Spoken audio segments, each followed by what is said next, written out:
Boa tarde. Professora Nara, Boa né, tarde.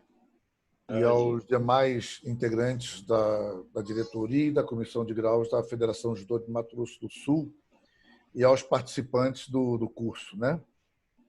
Bom, primeiro eu quero agradecer a presença da professora Nara, que realmente eu acho que vem a brilhantar, dar um up, né, no nosso curso, e também sugerir a vocês, participantes, a todos nós, que desfrutemos e podemos curtir bastante os conhecimentos que serão dados pela professora Nara. Bom, então vamos desfrutar, vamos aprender bastante e também somar um pouquinho mais de conhecimento aos nossos recursos, né? Certo? Então eu acho que vocês devem estar com alguma coisa para anotar, alguma coisa, observação, alguma pergunta. É interessante vocês estarem a postos aí e anotar, né? Tem pergunta, anota para não esquecer, que no final talvez a gente não lembre, tá? E algumas observações de conteúdo também é importante anotarem, porque pode ser importante no futuro, tá? Professora Nara, bem-vinda, né? E espero também que desfrute a nossa companhia virtual durante esse tempinho, tá? Obrigado pela presença. Ok, obrigada pelo convite, né? É uma das coisas que a pandemia trouxe de bom para a gente é essa possibilidade da gente estar em diferentes grupos, né? Em grupos até que a gente nem pensava antes estar, né? Pelo menos num tempo próximo, e a gente está, né? Então, isso é muito bom. Muitas dificuldades vieram, mas muitas coisas boas também vêm acontecendo. E essa é uma delas. Eu agradeço aí o convite de vocês. Boa tarde a todos. Não dá nem para falar boa tarde a todos e a todas, né? Porque parece que são só todos mesmo, né? Mas assim é muito bom. Eu diria que para qualquer mulher é um desafio bastante interessante falar para uma plateia masculina, essencialmente, né? Não estou vendo nenhuma judoca aqui, né? Não tem nesse grupo? Acho que não, né? No momento parece que não, hoje não, mas tinha uma judoca que estava fazendo parte. Ok. Bom, então eu gostaria de iniciar dizendo a vocês de onde eu venho falar para vocês, né? Qual é o meu locus, a minha origem, por que que eu, vamos dizer, aceitei um convite para vir falar para vocês aí. Bom, eu sou pedagoga de formação, tenho especialidade, sempre gostei de trabalhar com dificuldades de aprendizagem. Então, tenho várias especializações em que me permitem ter acesso a esse tipo de aluno, de criança, que tenha dificuldade. Não necessariamente educação especial, mas aquelas dificuldades que nem está no especial, mas que também ninguém dá um diagnóstico ou explica por que esse aluno não aprende. Ou seja, são aqueles alunos difíceis, né? Que têm vontade própria já desde cedo. Então, educação de valores é uma coisa bastante presente na minha formação, nas propostas de trabalho que eu vivenciei na maior parte aí da minha trajetória profissional. E conhecer aí os princípios do judô, né? Como é que chegou para mim? Assim, mais proximamente foi na última escola, na atual escola em que eu trabalho. Nos últimos 4, 5 anos, a gente vem tendo os projetos de judô. Esse ano, infelizmente, foi um ano que diferente, né? Com todas as mudanças que tiveram, a gente não pôde continuar com o judô. Mas a gente sempre teve o judô como um projeto junto da educação física, né? Sempre com o professor, além do professor de educação física, trazendo aí esse trabalho. E eu sempre fui uma coordenadora que incentivei, porque a gente vê a transformação das crianças, né? Principalmente a faixa etária dos alunos de 6º ano, 7º ano, a pré-adolescência ali, ela se beneficia muito das aulas de judô, dos valores que o judô implementa com as crianças. Então, eu sempre fui uma incentivadora, certo? Então, o lugar de onde eu venho para falar de vocês é nesse sentido, né? Fora isso, eu me casei com um judoca, né? Eu tive irmãos que fizeram judô a vida toda. Então, conheço um pouco dessa movimentação aí de vocês, né? O tema para que vocês me chamaram era para falar de filosofia e ética, né? E eu fiquei pensando, bom, eu, por formação, eu sou pedagoga e tenho filosofia, posso ser professora de filosofia, embora tenha trabalhado muito pouco com isso. Mas eu pensei bastante e eu falei assim, olha, o que eu gostaria de trazer aqui para vocês é uma filosofia viva. O paradigma filosófico hoje, ele é uma carência na sociedade, né? Toda a base de toda a profissão começa por um princípio filosófico, né? Mas a filosofia que eu venho falar aqui é aquela filosofia no sentido de nós refletirmos juntos, né? O que acontece? Os grupos profissionais, quando eles se reúnem só entre eles, gera o que a gente chama de um efeito monobloco. Ou seja, é como se uma força é criada, mas ela tem um paradigma, um olhar que ele é pertencente àquele grupo.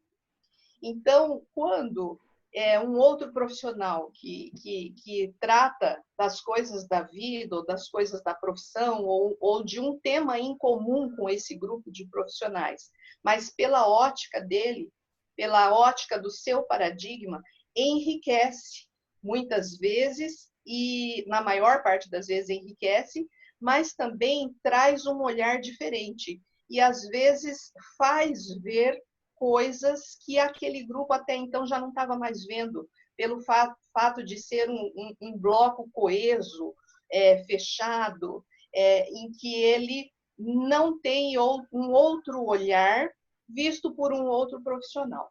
Então, é nesse sentido que eu venho aqui hoje. Eu venho falar como pedagoga para vocês de como eu considero importante a modalidade do judô, né? A filosofia que eu aqui como pedagoga percebo que ele passa para os alunos, para as crianças, e dizer disso um pouco, para convidar vocês para filosofar, para pensar sobre isso, né? Então, nós vamos fazer um pouco de filosofia, tá certo? Tudo bem até aqui? Eu estou me fazendo entender? Alguém gostaria de fazer alguma consideração? Ou posso continuar? Professora, eu só para avisar que à medida que a senhora for fazendo sua apresentação, se quiser dar a palavra, eles podem perguntar, e aqui, sempre que tiver alguém na fila de pedido de palavra, eu aviso a senhora, ok? Ok, tá certo, então. Eu vou agora projetar, então, os slides para a gente ir fazendo a conversa de maneira sequenciada, tá bom? Vou abrir aqui.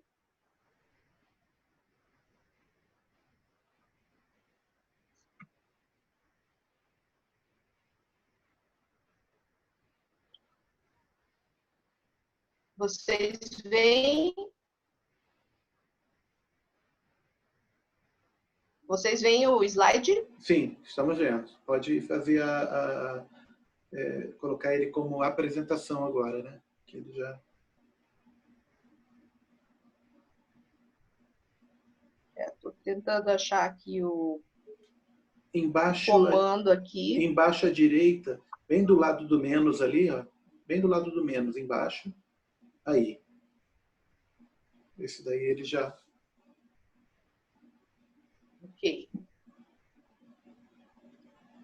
Ok, então. Bom, eu trabalho aí há 21 anos como especialista de educação na rede estadual de educação, né? Já fui diretora de educação profissional e atualmente eu estou concluindo aí no meu objeto de concurso, que é a coordenação pedagógica, certo? Bom, e aí eu intitulei aqui Falando de Filosofia e Ética, porque nós vamos falar e conversar um pouco, tá bom? Bom, vamos começar trazendo aqui a definição do que vem a ser filosofia, né? Então, filosofia é um conjunto de reflexões particulares, né? Mas que, por elas, a gente busca entender a realidade usando a razão.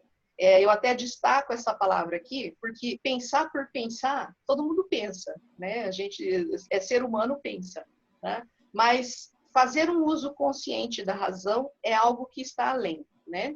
Então, por isso que a filosofia ela é chamada de sabedoria, né? Porque é um pensar em que a gente procura estar o mais lúcido possível para esse tipo de pensar.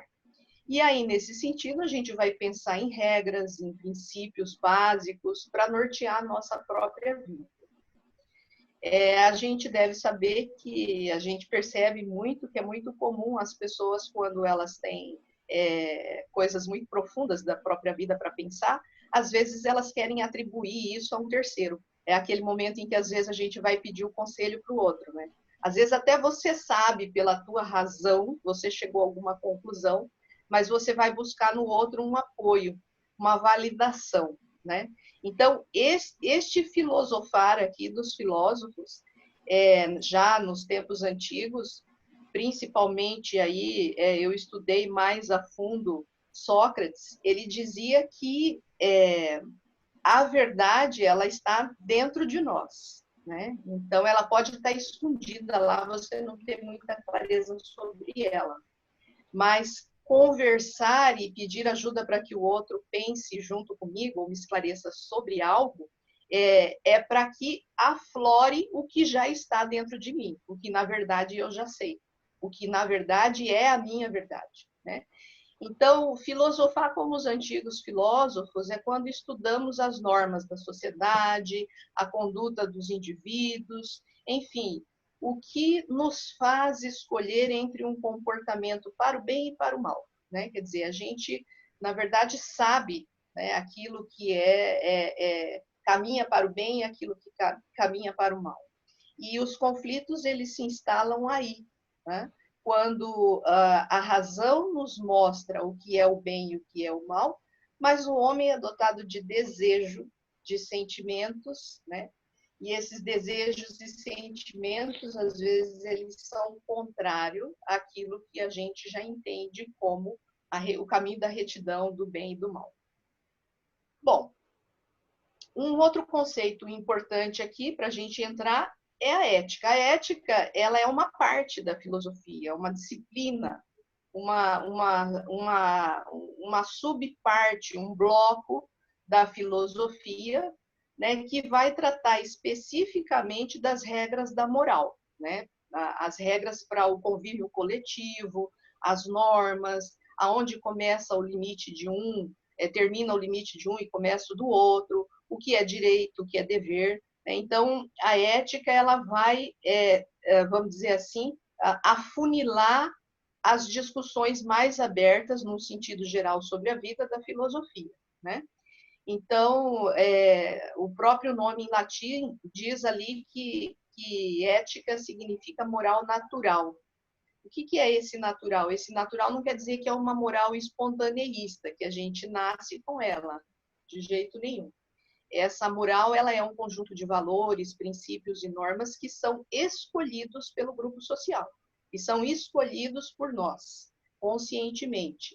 Então, ela não é instintiva e nem o ideal é que não venha de normas externas impostas, certo?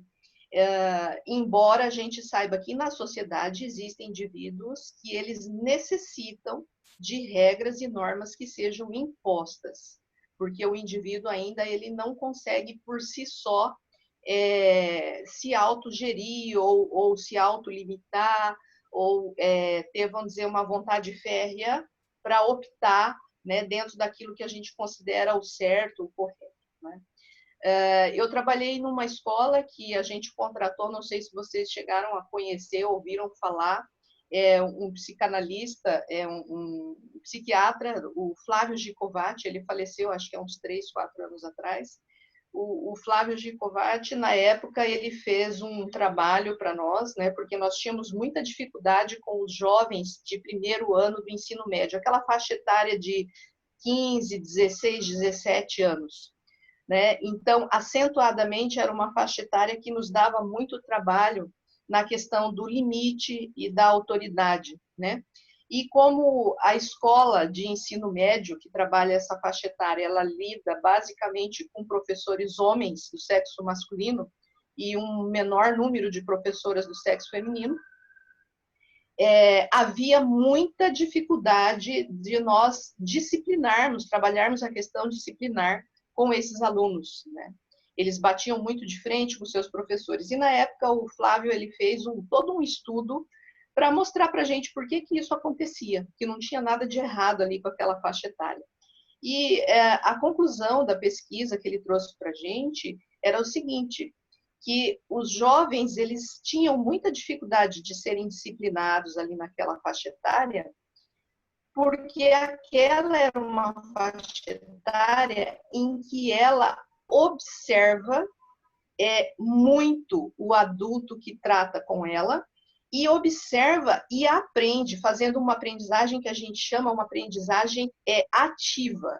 Ela é ativa, porém ela não é, vamos dizer assim, a concretude da fala, né? Feita quando o professor ele vai lá e ministra uma aula ou ele está lá ensinando, vamos dizer aí, no caso o professor, o sensei, né? Ele está lá ensinando os movimentos para esse aluno, o aluno está lá ouvindo, está quieto, está compreendendo, mas dentro dele ele está numa luta interna de autoridade com aquele professor. Então, essa é uma faixa etária em que eles fazem isso o tempo todo.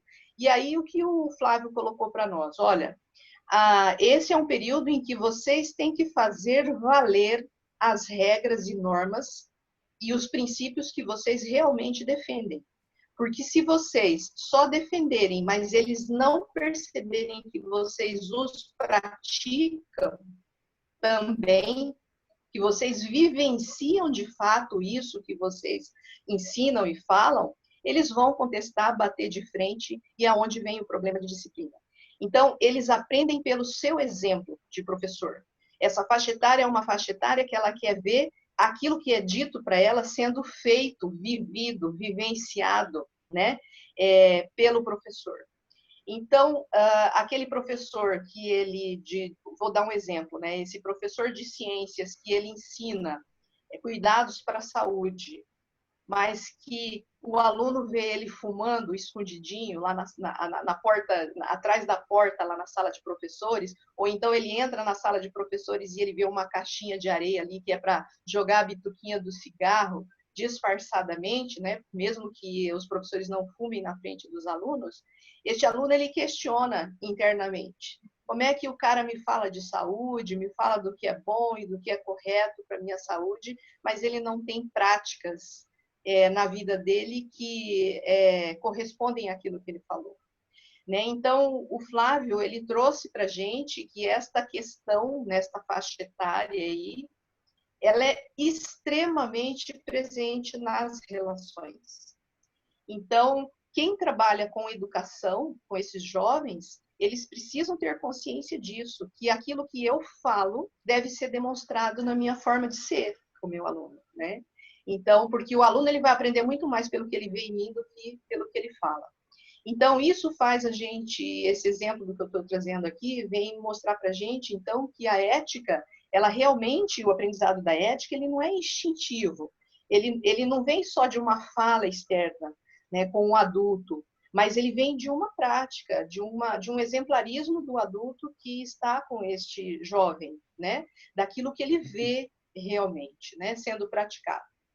E aí, quando é que a gente valoriza isso, né? Quando surgem os conflitos que as leis humanas não conseguem entender.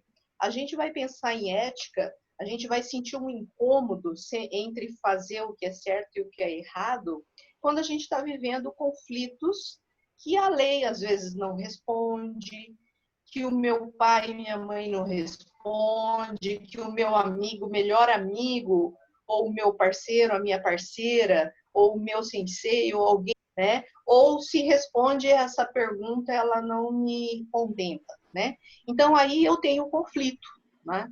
E daí é importante aqui a gente entender o que significa o conflito na nossa vida. Os conflitos morais, que são especificamente aqueles estudados pela ética, né, e debatidos pela filosofia, eles são extremamente importantes nesse nosso atual estágio evolutivo, né, nesse atual estágio em que a gente vive na sociedade. Eu penso até que se a gente não tivesse conflitos, se o nosso pensamento não tivesse de tempo em tempo, né, ou no todo dia conflitos, nós não cresceríamos, né? A gente viveria numa pasmaceira. Já pensou uma vida sem conflito, onde todo mundo é certinho, né? Todo mundo, aprendeu o que é certo e é bem, aprendeu a regra na escola, aprendeu com pai e mãe, a gente pratica e está tudo bem, né? Então, seria tudo muito parado, muito sem razão de ser. Então, o conflito, ele é uma constante da manifestação humana. A vida, ela é feita de embates, né? E isso é que vai promover em nós o nosso amadurecimento como pessoa, né? Então, a importância de a gente ensinar os nossos alunos a vencerem os conflitos. Isso aí me lembrou lá um dos princípios lá do Jigoro Kano, né? A questão da coragem, né? Todo aquele caminho que o aluno tem que fazer, vencendo todas as etapas, mesmo que ele esteja com medo, né? Então, a gente só vai amadurecer vencendo os conflitos. E aí a gente traz aqui que existem 3 naturezas de conflito, né? Existem várias, mas a gente pode categorizar em 3 tipos, né? Os conflitos que eles são conscienciais, que são conflitos da consciência, na esfera mental, né? Então, é aquele conflito que está dentro de você e que, às vezes, é só você que sabe, ele é um conflito íntimo seu, né? Ele é a partir de coisas que você vê, de coisas que pessoas importantes falam, figuras de autoridade importantes da nossa vida falam para a gente, e muitas vezes aquilo vai contrário ao que eu já vi que é certo e errado, e eu fico naquele conflito. Esse é um tipo de conflito. Existem os conflitos somáticos e fisiológicos, ou biológicos, eu diria, né, que são os conflitos que ele nasce de uma impossibilidade nossa, do nosso corpo físico, da nossa saúde, do nosso estado de saúde, às vezes temporário, né? A gente pode pensar aí, até ontem conversando com o Sensei Jonas a respeito de alguns exemplos, né, de conflitos, né? Ele me contou de um atleta e de um judoca que há pouco tempo sofreu um acidente muito grave, e era uma pessoa que estava assim, um atleta promissor dentro da categoria, da modalidade, e talvez quando saísse do hospital, né, voltasse a se recuperar, não pudesse mais lutar como antes, né? Então, veja, essa pessoa ela vai ter conflitos do próprio corpo, né, gerado pela própria condição do corpo, que ela vai ter que rever todo uma forma de analisar o sentido da vida, que são aquelas perguntas filosóficas básicas. Por que eu estou aqui? Para onde eu vou? De onde eu vim? Por que isso aconteceu comigo? Quem é que rege esses acontecimentos na minha vida, né? E nós, educadores, lidamos com isso o tempo todo. Muitas vezes a gente está com o nosso aluno ali, no nosso contexto de educador, e a gente não sabe que esses conflitos eles estão permeando ali as pessoas, né? Existem os conflitos de ordem interpessoal, que são aqueles das relações também, né? E aí a gente coloca aqui, acho que eles são os que mais se sobressaem, né? São os interpessoais, principalmente nas relações de grupo, onde existe a correlação de força, existem os interesses políticos, os interesses econômicos, e existem os maus comportamentos também, comportamentos primários, do tipo assim, as fofocas, né? O ego que fala mais alto, todos esses são promotores de conflitos interpessoais, tá certo? Então, esses conflitos, pois não? Eu não sei se, desculpa interromper, né? Se vai terminar a fase para fazer pergunta ou... Se tiver alguma dúvida, Aí eu queria vocês voltar um fiquem pouquinho à atrás. vontade. Se É, vocês quiserem me interromper para fazer uma é pergunta, que, tudo é que bem. eu me Se destaquei quiser deixar para o final, de um que você já falou há algum tempo, aí de repente fica muito para frente, não sei. não, então podemos ir filosofando. Acho que é legal. Pode ir perguntando e a gente vai. Certo. Se o tempo for É, ficando curto, eu dou uma acelerada e falo para tá. vocês. Naquela questão que a senhora falou de, resumindo, né? Tem muito professor assim, faça o que eu falo, mas não faça o que eu faço, né? Na Certo. questão de que não adianta o professor, de repente, lá no cantinho da escola, vai lá fumar. Não é isso? Eu Aham. queria, Sim, sim, sim. transferindo isso aí, né? Hoje o maior problema no judô não é nem a questão do tabaco, eu acho, mas a questão da bebida. Ah, certo. E você acha que, assim, é meio óbvio, né? Vou perguntar, mas assim, só para destacar, eu tenho uma cabeça feita quanto a isso. Mas tem muitos professores que bebem e tudo. Sim, E de uma maneira ou de outra é aberta, né? E o que a senhora acha dessa exatamente. questão dos professores, né? Educadores, que acabam É, exagerando um pouco e ele usa, né? Uma sim. ferramenta que a gente usa hoje é a, é a, é a mídia, é a rede social, digo, é a rede Sim. social. É droga Então, lícita, através né? das redes sociais, a criança está ali, está ligada. E a Isso. pessoa, às vezes, posta muita coisa nesse sentido. O que você acha Sim, disso? exatamente. Aí o senhor trouxe muito pertinente a sua pontuação aí. A questão da bebida, né? Que infelizmente a bebida ela é uma droga lícita, né? E assim como o cigarro é uma droga lícita. Agora, nós profissionais da educação nós temos o conhecimento antes, ou seja, nós conhecemos o princípio químico, nós conhecemos o efeito dele no nosso organismo e nós, por opção, escolhemos atuar numa área de educação e reeducação, né? Então, a ética pessoal nossa, ela vai funcionar através desse conflito. Esse conflito ele vai chegar em um dado momento, né? Porque é muito triste você, às vezes, ver um colega professor. Eu estou falando um colega professor porque é o meu métier e eu já vi isso acontecer.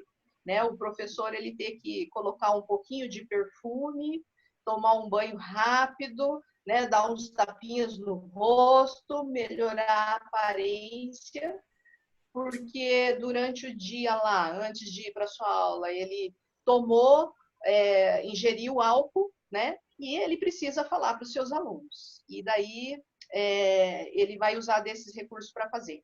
E aí é o que acontece. O aluno ele faz uma aprendizagem que a gente chama ativa, no sentido de ver aquilo que a palavra não está não está coerente com aquilo que ele está vendo, né? Quer dizer, aquele professor se apresentando Isso ali a aparência remete, dele, né? isso remete a esse assunto atual agora, Então que a são os educação conflitos não morre. morais. É, Os conflitos morais, porque o exatamente. professor prega uma coisa e, de repente, lá ele demonstra outra, diferente. Então, isso aí dá muito É, conflito para o adolescente, para o pré-adolescente, para a criança. Né? pois é.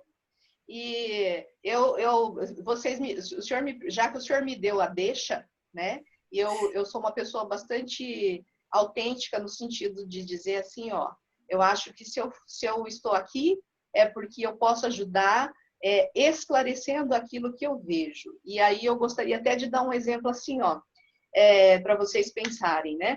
Teve, acho que do ano passado para cá, né, que vocês vêm fazendo aí o judô dos veteranos, né?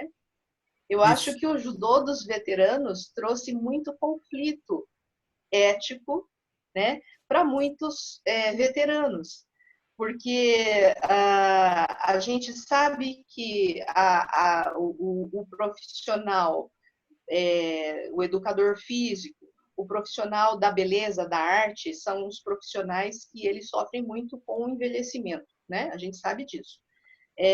Mas se a pessoa ela tem um código de ética e os conflitos foram vividos com intensidade, com retidão, com clareza, né? Ela, com certeza, ela vai envelhecer na profissão muito tranquilamente, conhecendo as limitações dela e fazendo disso vamos dizer assim, sabedoria e ensinamento para aqueles mais jovens.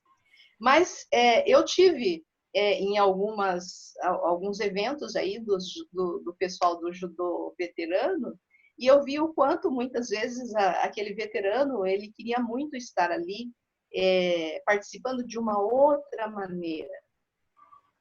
E muitas vezes as limitações pelas quais esse veterano estava vivenciando, talvez isso trouxe a ele reflexões profundas sobre as suas escolhas durante a vida, para naquele momento não poder estar participando ou dando o máximo que ele podia.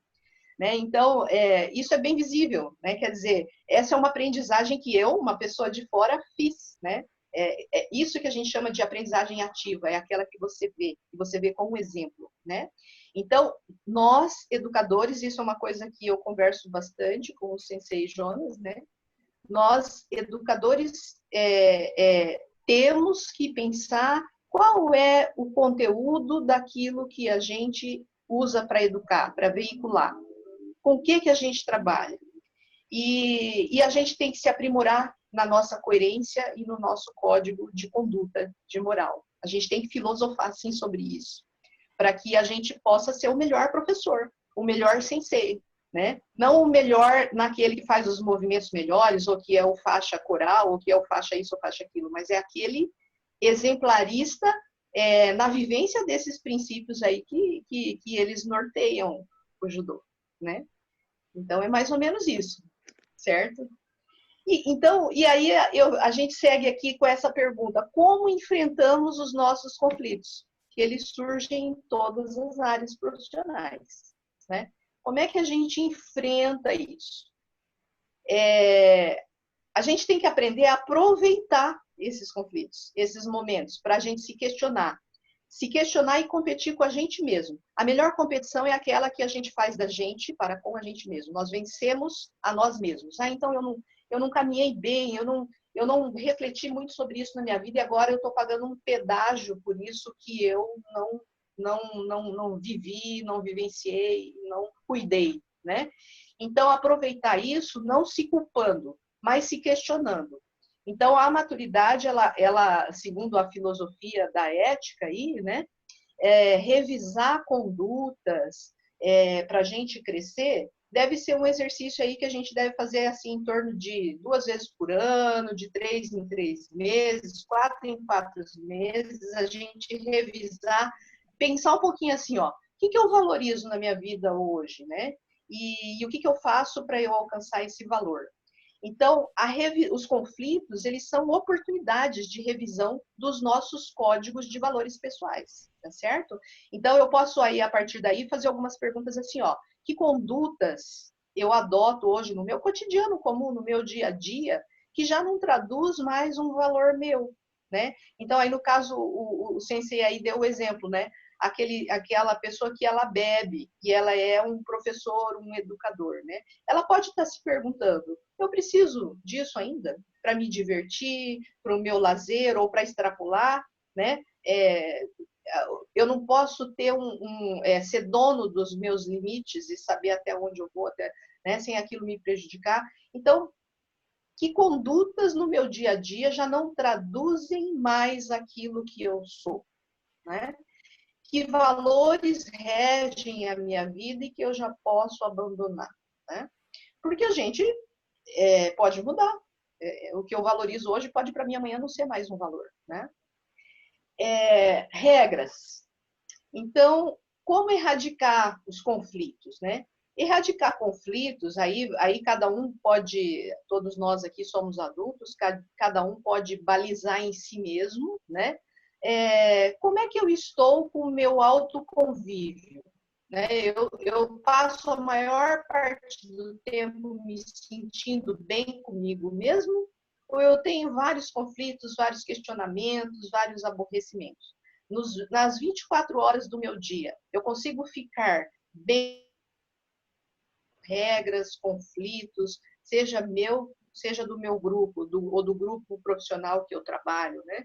Então, isso é que vai determinar a nossa saúde mental. A nossa saúde mental, ela se determina pelo que eu penso na maior parte do tempo. Se eu conflituo a maior parte do tempo, a minha saúde mental vai estar afetada por isso, né?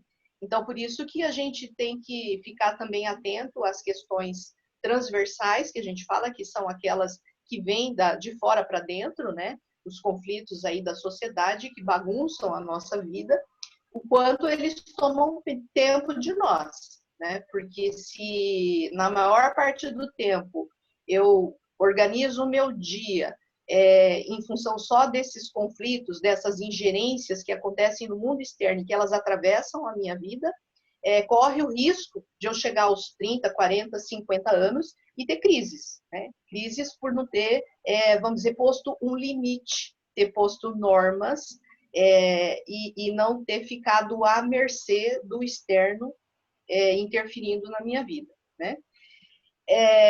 Nesse sentido, a gente traz aqui a psicologia na década de 70, veio reformular bastante o conceito de inteligência, que antes a gente achava que inteligência era só inteligência.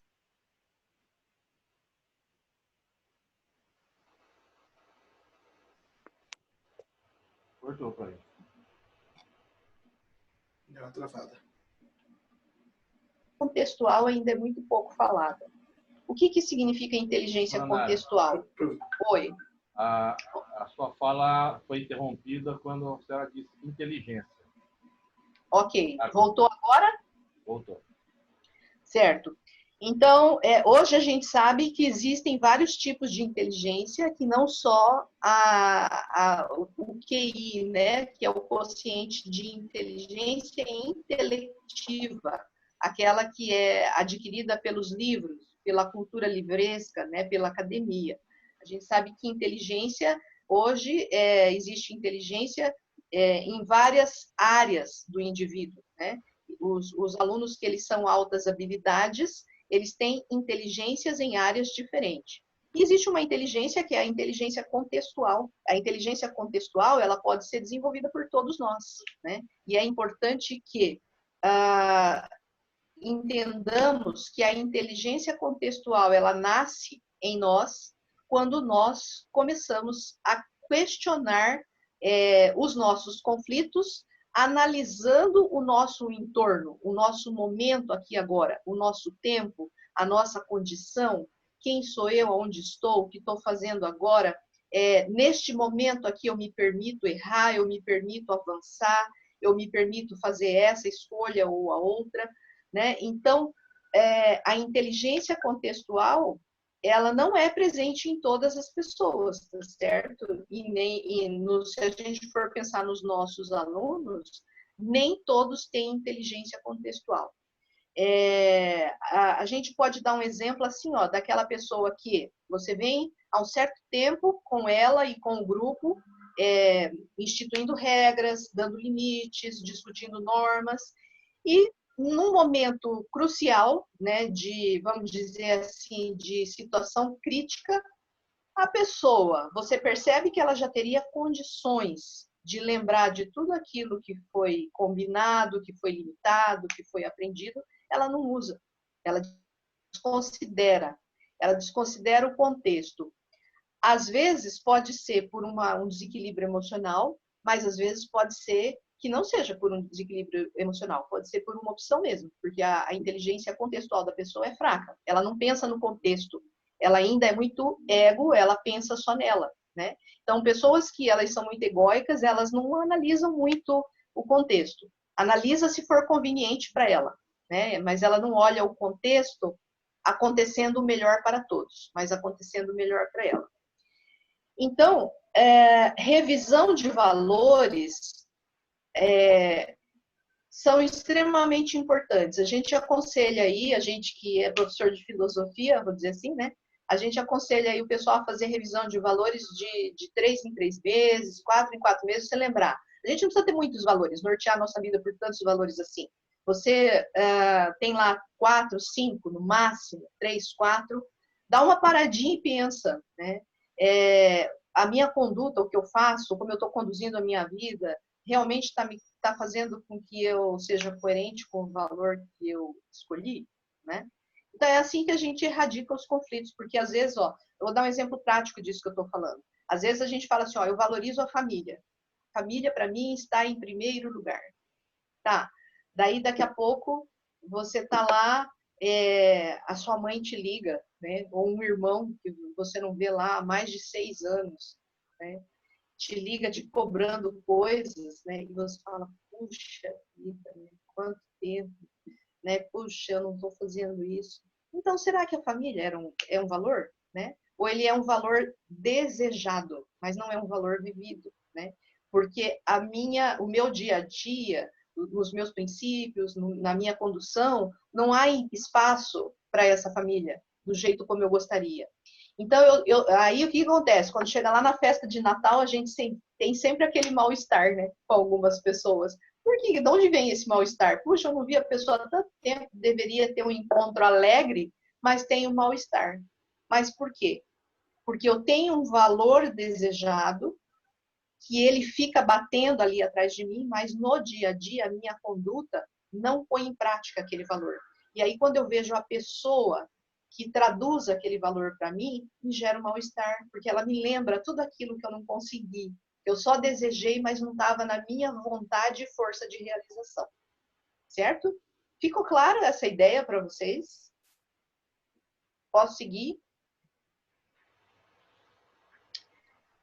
Bom, uma coisa que é importante para nós educadores saber que somente quando a gente supera conflitos menores nosso é que a gente consegue ajudar o outro a superar conflitos, tá? A gente só consegue ter uma relação de ajuda, ensinar ao outro, ajudar um grupo a resolver conflitos, se a gente tem esse movimento de superação conosco mesmo. Então, a autossuperação, ela é a base para que a gente supere conflitos na sociedade ou ajude outras pessoas, outros grupos a superar conflitos na sociedade, né? Então, quando eu coloco ali a pergunta nesse slide ali, ó, o cara na balança, né? E o que eu ganho com tudo isso, com essa discussão toda que eu estou falando aqui para vocês, com essa nossa conversa, o que a gente ganha com tudo isso? A gente ganha que você faz autossuperação, você tomando consciência dos seus conflitos e superando, você se torna mais forte, mais poderoso. Isso que é força e que é poder, que interessa, né? A força e o poder que nos interessa é essa que vem da autossuperação, da competição da gente com a gente mesmo, né?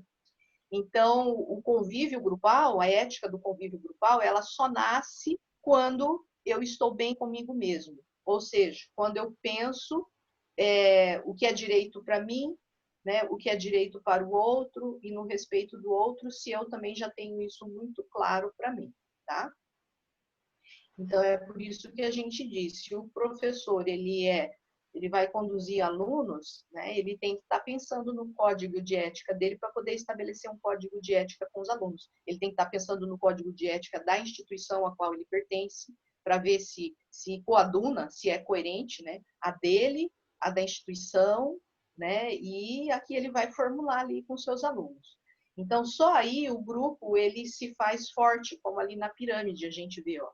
Intercooperação, que a base de todo grupo de todo grupo forte, né? Aí eu posso até recorrer lá àquele princípio do judô que fala assim que o grupo de amigos, ele é importante, né? A amizade é importante. E a amizade, ela nasce quando há intercooperação, ou seja, quando eu vejo o outro, quando eu coopero com o outro. E vocês sabem que a gente só coopera com a outra pessoa quando a gente já descobriu que quando alguém me ajuda, quando alguém coopera comigo, eu sou levado a um outro nível de sensação, porque veja só, eu posso ter um conflito, um problema, que eu não tenho a solução. Então, eu estou vivendo ali porque eu não consigo entrar num outro patamar, que é aquele patamar da solução. Aí o amigo me ajuda. Quando ele me ajuda, esse amigo me faz conhecer um outro estágio de possibilidade, né? E aí eu falo, puxa, existe um outro jeito de fazer, né? Quando a gente soluciona isso, eu entro num outro estágio de satisfação, de contentamento, de poder. Então, é só aprendendo isso que eu posso querer isso para o outro, proporcionar isso para o outro. Então, a cooperação, a intercooperação, né, uma via de mão dupla, ela está na base dessas relações de grupo, né? Entender o outro e aí confiar, né? Então, o educador ele só vai fazer isso se ele tiver vivência disso também consigo mesmo, tá certo? E aí a gente traz aqui a palavra estilo de vida, né? Eu coloquei ali o homenzinho com a venda, né? E a balança na mão e o código de ética na frente, né? Se ele está vendado, né? Então, por quê? O que essa figurinha traz aí para mim? A seguinte perspectiva, né? Que tudo isso que eu estou falando para vocês, professores, a gente pode adotar para a gente ou não, para a nossa vida, se a gente quiser ou não. Lembra que lá no início, quando eu falei filosofia se faz pela razão, então a razão é a vontade consciente, né? Então eu posso adotar um estilo de vida em que eu me questiono mais, eticamente, ou não, né? Eu posso ir me levando do jeito, né? Como diz a música lá, deixa a vida me levar, né? Então, adotamos um código de ética pessoal se nos dispusermos, se nos desenvolvermos dentro de nós uma melhoria e tivermos um desejo de melhoria da nossa moral. Então, é uma opção nos regular ou mediar por valores, né? Então, viver sobre princípios éticos é um estilo de vida, né? A gente vai ver aí na sociedade vários exemplos, né? Ontem mesmo eu estava procurando algumas capas de revista, até para mostrar para vocês. As capas de revista, não precisa nem abrir a revista. Todas elas trazem muito aí, semana a semana, exemplos para conduzir uma vida tranquila, mas a pessoa, ela esbarra, ela erra exatamente nessa opção de estilo de vida que ela não faz, que é de se mediar, de se regular pelos valores universais mais importantes, né? Do caminho do bem, vamos dizer assim, né? Não é por falta de conhecimento, é por opção mesmo. E aí entra a palavra autocorrupção aqui, né? Quando eu falho comigo mesmo, com autoconsciência, a gente dá nome disso a autocorrupção, tá certo? E aí é o momento de revisar valores. A gente conhece muito a corrupção externa, mas a gente nunca fala muito de autocorrupção. E a gente sabe, às vezes, quando a gente se autocorrompe, né? Então, é quando a gente cede, quando você já sabe, já tem uma norma para você, sabe que aquilo não é muito bom, mas você vai lá e cede, você não tem força férrea para sustentar aquilo, né? Então, esses desafios, eles surgem tanto no micro como no macro universo. Micro universo, eu estou falando aqui os pequenos conflitos, e macro universo são os conflitos de fora que são maiores, que a gente está exposto na sociedade, tá? O nosso código de ética, ele vai ter aí tentações, tanto internas quanto externas, vamos dizer assim. Aí até eu trago aqui a tirinha da Chiquinha, né? Que ela está num conflito no micro-universo dela. Ela fala assim, pensei em ficar com o troco da padaria, né? Quando fui comprar bala, mas não consegui. Tudo por causa do maldito inquilino que começou a dizer isso é muito feio, que não se faz, sei lá o quê. Aí, inquilino, a mãe perguntou, inquilino? Que inquilino, né? Aí a Chiquinha respondeu para ela, esse que a gente tem aqui dentro, né? Então, é a consciência da Chiquinha falando, né? Então, muitas vezes, o nosso inquilino fica batendo a nossa porta, né? Então, esses são os conflitos do micro-universo. Então, as autocorrupções, elas nascem muitas vezes quando nós não falamos o não para esse nosso inquilino, né? Agora, muitas vezes, quando a gente vem há muito tempo falando sim, e de repente a gente consegue falar o não, a gente se fortalece, a gente conquista poder, a gente conquista aquilo que a gente chama de autonomia, tá certo? E nós temos que ajudar os nossos alunos nessas reflexões aí. Vocês têm aí o judô, que é a ferramenta bacana para ajudar nessas questões aí.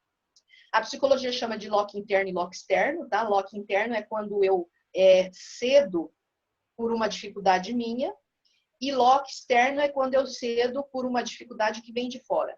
Aí as tentações, eu coloquei algumas coisas aqui que a sociedade hoje faz a gente viver situações difíceis, conflitos difíceis de crise ética, né? Então, por exemplo, vantagens competitivas a custo do patrimônio público. Então, muitas vezes a gente está num grupo de pessoas trabalhando com profissionais, às vezes você tem seu chefe ali, que ele tem um poder na mão, ele está num cargo de poder, e ele te envolve, muitas vezes, em trabalhos em que vocês vão ganhar, vão competir, né, usando esse poder, mas não por competência, muitas vezes pelo poder. E aí você está naquele grupo. E aí, se você destoar do grupo, você perde seu emprego, ou você é mal visto, né? Então, são coisas que a gente está aí sujeito a vivenciar. E aí é o meu código de ética do micro-universo é que vai falar mais alto. Estímulo à cultura de competição e não da competência, né? Eu vejo muito aí vocês debatendo, às vezes, aí eu vejo o Sensei Jonas aí falando, né? Que às vezes o pessoal é movido muito pela competição, e esquece aqueles princípios, esquece. Muitas vezes tem pessoas que têm uma competência enorme, mas o tempo veloz da competição não deixa com que essa competência apareça e a pessoa é deixada de trás para trás, né? Outra é posto na frente. Então, isso é uma coisa que acontece bastante. Os produtos nocivos à natureza, o uso de propaganda indevida, né? Às vezes você compra ou participa de alguma coisa não porque você tem necessidade, mas é porque a propaganda te fez crer que você tem necessidade, né? É mais pelo desejo ali. Visão imediatista de resultados ao invés de planejar a longo prazo, exposição indiferente às mazelas humanas. Isso é muito comum, gente. Quantas vezes a gente vê aí abre o WhatsApp e fica rindo, a gente se compraz com piadinhas ou com posts que usa a miséria humana para fazer graça, para fazer piada, e a gente compartilha, né? A intolerância às diferenças de gênero, né? As mulheres hoje ainda ganham bem menos do que os homens. Às vezes, ocupando o mesmo cargo, a gente ganha menos. Isso eu estou falando de uma coisa bem simples, mas em relação a gêneros, assim, tem milhões de coisas para dar exemplo. Então, todos nós, educadores, quando estamos com os nossos grupos, seja de colegas profissionais, né, numa relação ali de igual, seja quando estamos na frente de grupos de alunos, esses são conflitos éticos que eles vão adentrar, muitas vezes, aos contextos em que a gente está. E aí, poder, autonomia, são neutros. Eu vou me tornar poderoso e autônomo dependendo do tipo de decisão que eu tomo frente a essas situações. Quer dizer, o meu aluno, ele vai ver a mim, os meus colegas vão ver a mim como um cara que tem poder. Eu estou falando poder no sentido positivo, tá, gente? Porque às vezes a gente tem uma ideia de que é errado ter poder. Não, poder de autoridade moral, né? Então, a gente vai ser visto com o poder da autoridade moral, como uma pessoa referência, que tem autonomia e benquista em qualquer lugar, dependendo da maneira como a gente se sai nestes momentos aí que envolvem esses conflitos éticos. Como é que está meu tempo? Está muito em cima? Eu estou caminhando para o fim. Alguém pode me sinalizar se está tudo bem? Ok. Bom, eu trouxe aqui para vocês esta parte aqui para a gente fazer um exercício. Eu fui buscar lá no código de ética da CBJ, né? Eu vi que a CBJ ela tem um código de ética e um código de conduta ética. São dois códigos, na verdade, um e outro que sai de dentro, que nasce de dentro, que ele vai mais especificamente na conduta. Eu achei isso muito bacana, porque é o universo de vocês, né? Essa instituição representa o métier de vocês. E para fazer esse exercício aqui, como é que a gente cria um código pessoal de ética, ou a gente cria um código de ética com os nossos alunos, ou com o nosso grupo, né, com o grupo do judô, sei lá, com quem vocês queiram aí. estabelecendo 3 coisas. Para a gente montar um código, a gente precisa de valores, valores são critérios, né? São referências fundamentais que a gente valoriza. A gente precisa de princípios, que são matrizes, né? Caminhos aonde nasce procedimentos, né? Onde derivam as regras. E a gente precisa de regras, que são coisas práticas mesmo. Vamos fazer isso, vamos fazer aquilo, isso nós nunca vamos fazer, ou isso nós vamos fazer. Então, é preciso essas 3 coisas. E aí eu trouxe aqui só para fazer um exercício com vocês, tá? Então, eu vi lá no código da CBJ quais são os valores que são postos lá. Ó, eles colocam que os valores lá da CBJ são participação, cooperação, formação contínua, compartilhamento, respeito, criatividade, autonomia, a ética, o desenvolvimento, sustentabilidade, inovação, comprometimento, responsabilidade social e transparência. São os valores que a CBJ traz para esse grupo profissional. Aí, eu achei lá também os princípios, principais princípios ali, destaquei esses 3 ali, ó.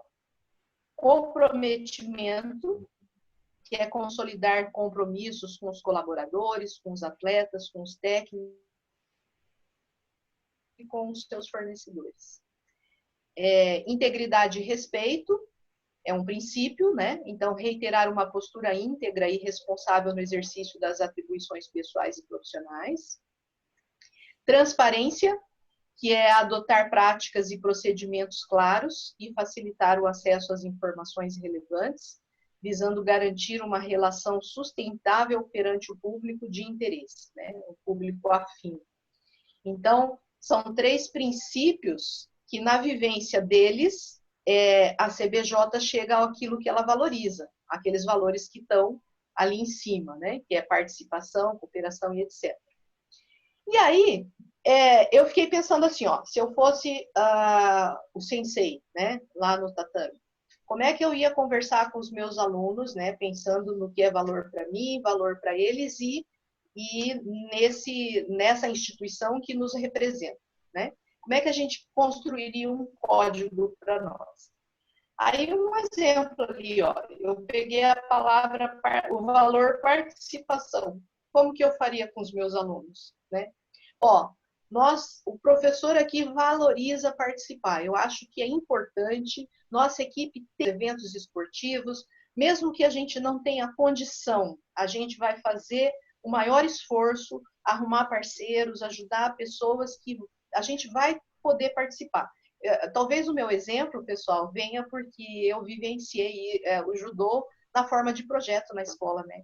E a gente vê quanto as crianças, elas às vezes têm o desejo de participar de alguns campeonatos, competições, mas aí tem lá a inscrição, tem o judogi, tem a troca de faixa, tem uma série de coisas que às vezes a família não pode, o projeto não pode naquele momento, e aí como é que a gente faz, né? Então, vamos dizer que para esse professor que está com esse grupo, o valor é participar. Então, se o valor é participar, ele vai se esmerar, ele vai fazer o possível para que isso aconteça, para que essas crianças participem, esses alunos participem, né? Seus atletas participem. Então, tá, descobrimos que isso é um valor para mim, para vocês? Combinamos, é um valor. Então, vamos descrever o nosso princípio, que vai fazer a gente conseguir participar. Então, a gente escolheu aqui o comprometimento, ó, que é também ali da CBJ. Então, o nosso comprometimento está em estar atento aos eventos relacionados, né? A participação do judô, ao nosso nível, da nossa categoria. Então, nós nos comprometemos em estar atualizado com os eventos. Este é o princípio. Nós vamos estar sempre sabendo, né? Mas para quê? Com a finalidade da gente participar, porque isso é um valor. E aí a gente cria uma regra, uma regrinha básica. Bom, então, para que a gente não se traia e não deixe de cumprir o princípio e o valor que a gente colocou, nós vamos estipular, ó, pelo menos 3 vezes no ano nós vamos participar de 3 eventos interestaduais, ou seja, o professor vai levar vocês num outro estado, nós vamos para participar com atletas de outro estado. Nós vamos aqui nos comprometer, pelo menos 3 vezes durante o ano, fazer isso. Então, é assim que nasce um código de ética, né? Baseado na ética minha, dos alunos, da instituição que eu pertenço, juntando isso tudo, né? E sendo coerente. Então, é assim que os alunos, né? Eu estou dando um exemplo aqui, mas isso pode ser criado até dentro da nossa casa, com os nossos filhos, né? Esses pequenos códigos. E pode ser criado da gente com a gente mesmo. Eu, quanto profissional, fazer pactos de ética comigo mesmo, né? Então, é isso que faz a gente ter credibilidade, né? E a gente ter conquistas, se sentir poderoso e conseguir fazer e conseguir chegar lá, tá certo? Ficou claro como é que é aí montar um pequeno código? Vocês querem fazer um agora, junto aqui comigo? O que vocês acham? O que você acha aí, Amadeu? O que você acha aí, Jonas? Eu acho que podemos fazer assim, bem dinâmico, né? Que todos participem. Bem dinâmico. Escolhe um dos valores ali que vocês consideram assim o mais desafiador aí para vocês. Para a gente pensar junto.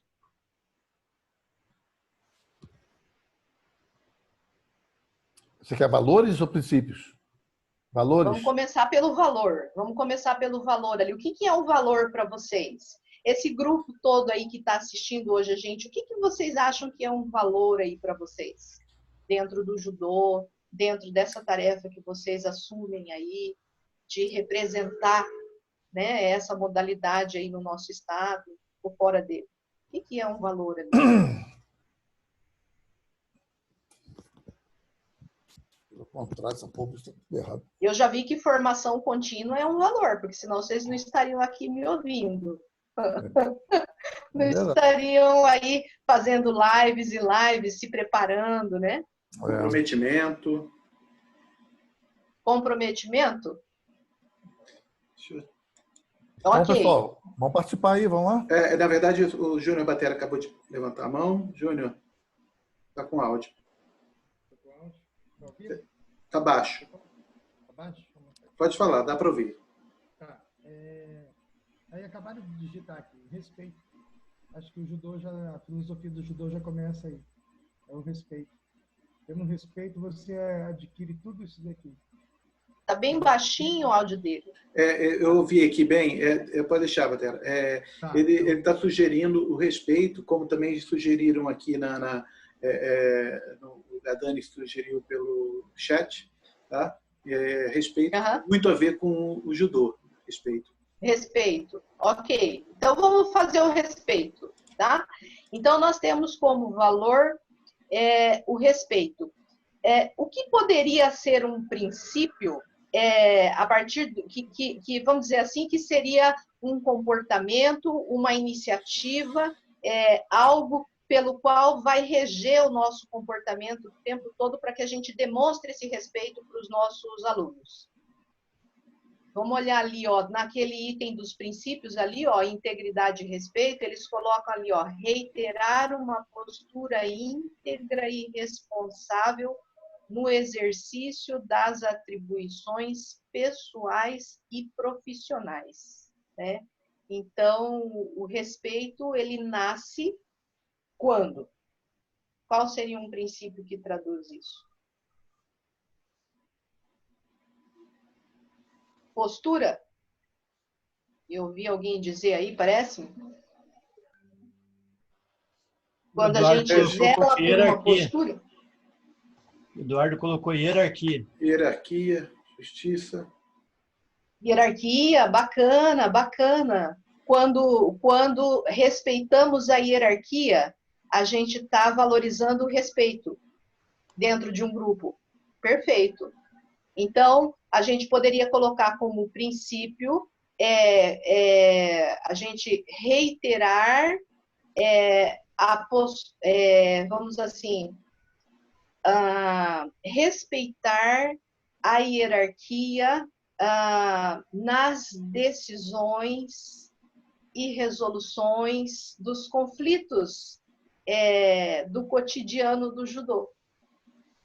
Sempre respeitar a hierarquia nas decisões e nos conflitos que aparecerem num determinado local do judô. Isso seria o princípio que traduz o respeito, que envolve hierarquia. Compreendem?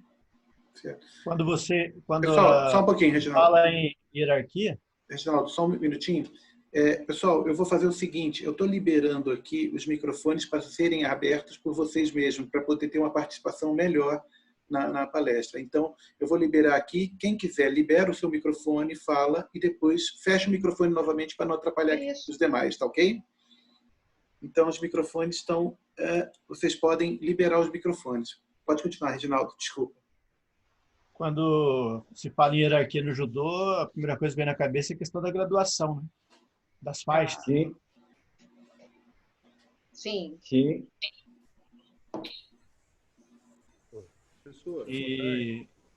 E às vezes a gente E o que acontece? anda faltando esse respeito, né? A pessoa mais velha, a pessoa mais graduada. Isso certo. Tem que ser, desde criança, tem que ser instituído dentro da academia a questão do respeito. Mas não só os mais graduados, né? Tem que ser estendido a todos, né? Certo. Em todos os sentidos, de cima para baixo, de baixo para cima, para os lados, que seja. Mas aí a questão do respeito no judô é fundamental, um valor fundamental no judô, né? Certo. Então, independente da idade, né? A hierarquia, ela faz parte, né? Dos princípios do judô, né? E então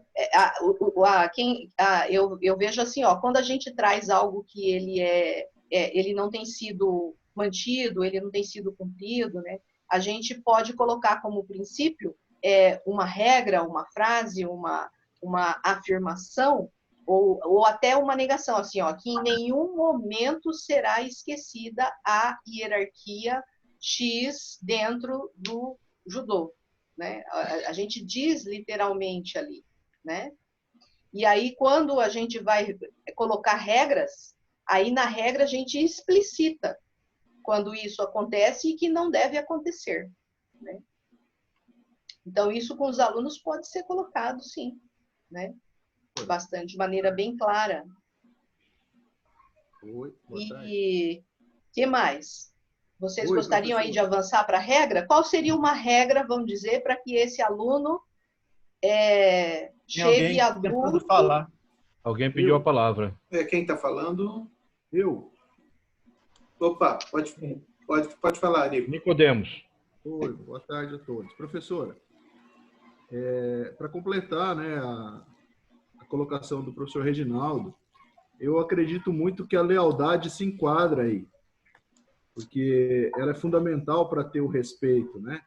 E muitas vezes o aluno ele entra no judô criança e ele adquire esses padrões de respeito, de educação, e o que leva ele sempre fazer com que o seu professor, né, seja reconhecido, seja uma pessoa diferenciada, é a lealdade.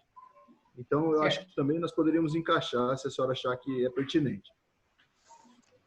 Uhum. Eu acho que lealdade, a lealdade ela é profunda, né? A lealdade ela vem, ela nasce junto com o exemplo do professor, né? Quando o professor ele é uma figura significativa para a criança se torna leal, né? É bem aquela coisa assim, que às vezes até o menino não faz mais o que o pai fala porque o sensei falou, né? Então, o sensei é a referência, e eu sou leal ao sensei, né? Mesmo sendo meu pai que está dizendo, não é isso?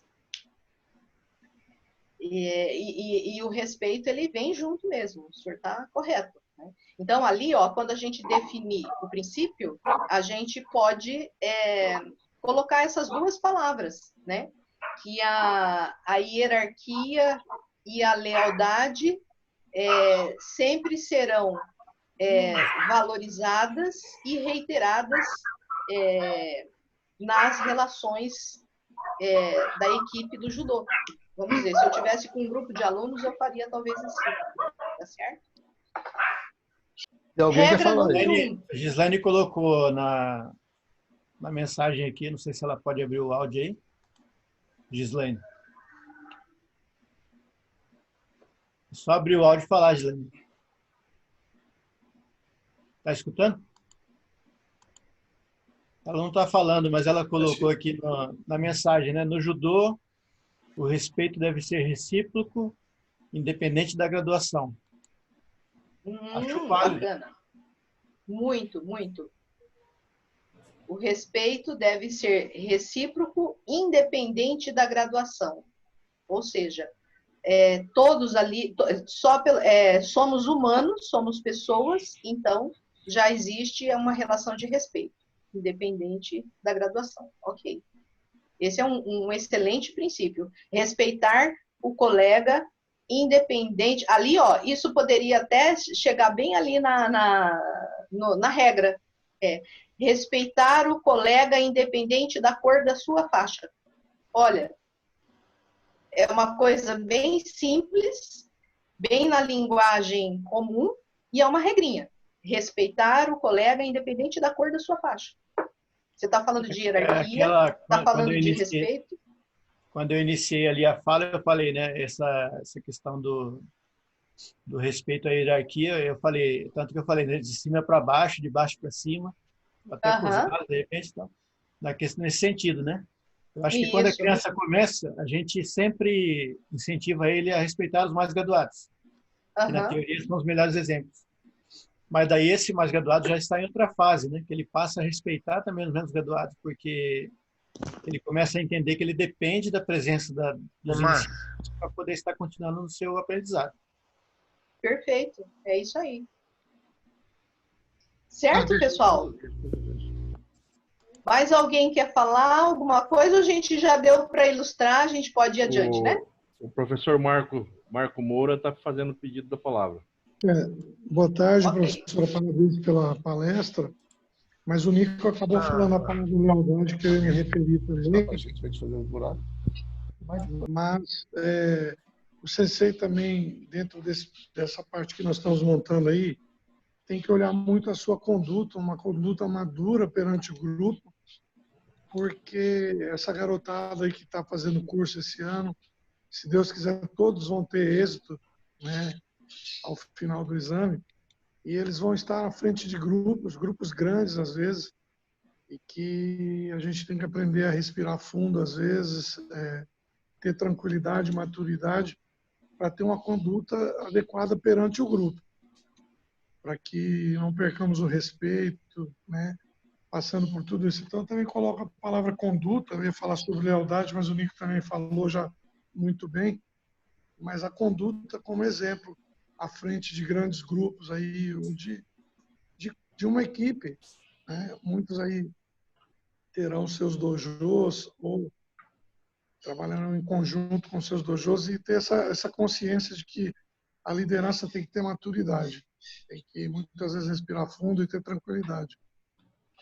Então é isso aí que eu queria pontuar para a senhora avaliar sobre essa conduta do professor. E vem de encontro ao que o CC Reginaldo falou também, sim, né, sobre no início lá a senhora também deu como exemplo não fumar, o aluno percebe que o professor está fumando, e aí o Reginaldo também fez um outro comparativo, eu acho. Mas é mais ou menos isso que eu queria falar, você pensar sempre na sua conduta perante a frente do grupo. Exato. Obrigado, professor. Exatamente. Para que o aluno faça uma aprendizagem realmente vendo, né, na conduta do professor aquilo que ele vai se tornar, né? Muito bem, é isso aí. A gente, no meu universo, né, no escolar, a gente recomenda até que esses códigos, né, depois que você já começa a fazer um vínculo com aquele grupo que você está atuando, isso seja feito, montado junto e fique exposto, né, no mural da sala, em algum lugar ali, aquilo que foi discutido junto, né? E que um lembre o outro, né, durante todo o tempo desta convivência. certo? Então, Mara, eu tenho uma observação a fazer, pois não, tá? pode fazer. Amadeu. Sobre o que foi colocado aqui, eu acho muito interessante. Eu vou colocar meu ponto de vista. Aí você me fala, pode ser contrária também, tá? Não tem problema, tá? Nesse quadro aí, o que a gente observa, né, dentro desses valores, esses princípios, tá? No sentido amplo do judô, nós temos dois princípios que eu acho que engloba tudo isso aí, né? Eu acho que você foi muito feliz em colocar essa parte aí, que realmente é muito interessante. E até para a gente pensar e discutir, né?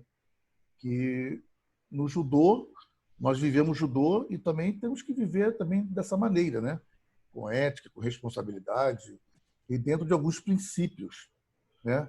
Então, tem os princípios básicos do judô, que é o Dita Kyoei, que quer dizer amizade e prosperidade mútua. Se eu tenho amizade, se eu quero que prosperar, se eu quero que meu companheiro prospere, eu tenho que respeitar, eu tenho que participar, né?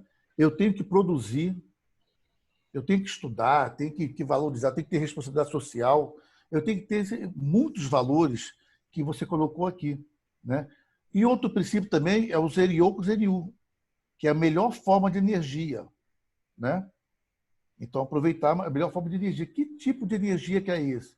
Muita gente pensa que é energia física somente, né? Mas a energia, ela também é espiritual, energia mental, energia intelectual, né? Que eu até coloco assim dessa maneira, sabe? Que, por exemplo, eu tenho que ter esse princípio de melhor uso, né?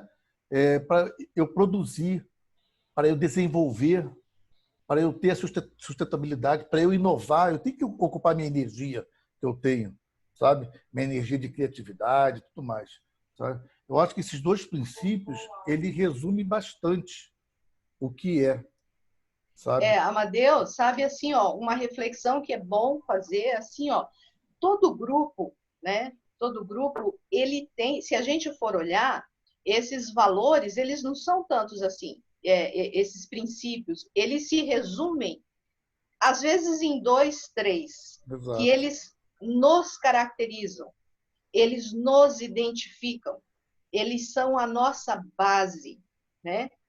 E Uhum. aí, é óbvio que na vida a gente vai se distanciando um pouco, outra hora se aproximando, mas se a gente faz uma análise bastante profunda, você vai ver que o grupo, assim, você acabou de dizer, né? Isso se resume lá, você trouxe três elementos aí fundamentais.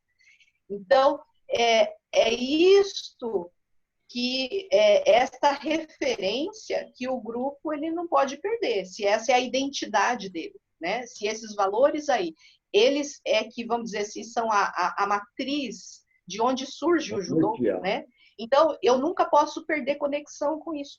E aí que entra aquilo que eu falei assim, ó, que de 3 em 3 meses, né, de 6 em 6 meses, a gente tem que estar fazendo uma revisão dos nossos valores. Ou seja, a gente está buscando dentro de nós qual é essa matriz principal. Esse grupo que eu pertenço, né? Ele traduz o meu valor porque ele tem, tá tudo certo com ele. Ele se traduz por isso. Porque pode acontecer do professor ele mudar e aquilo já não fazer mais parte dele, né? Que é aí que as pessoas elas se desvinculam dos grupos. Mas pode ser também que ela perceba que aquilo ainda é um valor para ela e que se agora ela está se distanciando, opa, eu tenho que voltar. Então é um valor estudar mais, é um valor ter energia, estar com energia para desenvolver os projetos, ou me desenvolver como pessoa e tudo mais. Então, olha, eu estava indo para lá, não, mas eu valorizo isso, então eu volto. Então, essa revisão, ela é extremamente importante, né, para fazer com que o profissional ele esteja realmente presente no grupo e não esteja lá assim meio de passagem, né, meio naquela questão ali. Achei muito legal Podemos ir adiante? essa passagem que a senhora falou aí, Ah, a questão de rever os valores, né? aham. Não sei se a senhora já ouviu falar do Clóvis Barros Filho, que é um filósofo. Como? Clóvis Barros Filho. Ele é muito engraçado, Não, não professor ouvi da falar, não. universidade. E uma das coisas que Certo. ele fala, que ele dá aula de ética. Ele fala que dar aula de ética é um desafio, porque a cada semana, se você for ver, for revisar, você vai ter uma ética diferente. É mais ou É, menos, sim, vai de encontro exatamente ao que a senhora falou, né? Que a gente tem que isso, sempre rever os valores. E ele fala muito dessa questão da ética, que ela está em evolução, né? Que a cada exato. semana, que a cada dia, essas éticas podem ser diferentes. A pessoa tem que estar atenta às mudanças. Exatamente. O conflito ético, ele se altera. E por isso que, vamos dizer assim, ó, qual que é a matriz que vai nos dar segurança? São os nossos princípios e os nossos valores, né? Então, a sociedade vai mudar, os conflitos vão ser diferentes, mas eu não posso me perder nisso. E eu só não vou me perder se eu estar sempre relembrando qual é o meu valor principal, tá certo?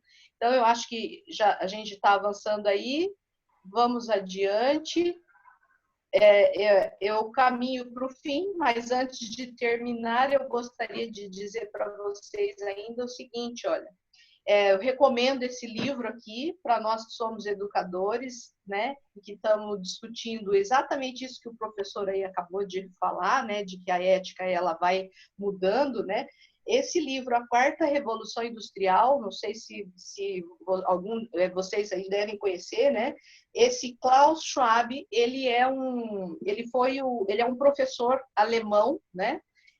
Lá da Universidade de Genebra, e ele que fundou o Fórum Econômico Mundial, né? Então, ele trouxe esse livro em 2016. Vejam os senhores, nós estamos em 2020.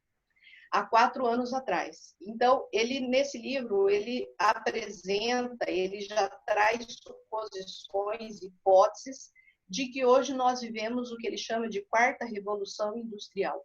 Ou seja, nós tivemos um primeiro período da Revolução Industrial, que foi quando surgiu a ferrovia, a mecânica, né? Depois o avanço dos motores. Aí, mais para frente, a montagem em série, né? As indústrias trouxeram a produção em série, e mais adiante o que ele chama de terceira revolução, quando surgem os computadores. Só que agora, por que a gente está na quarta revolução? Os computadores continuam aí.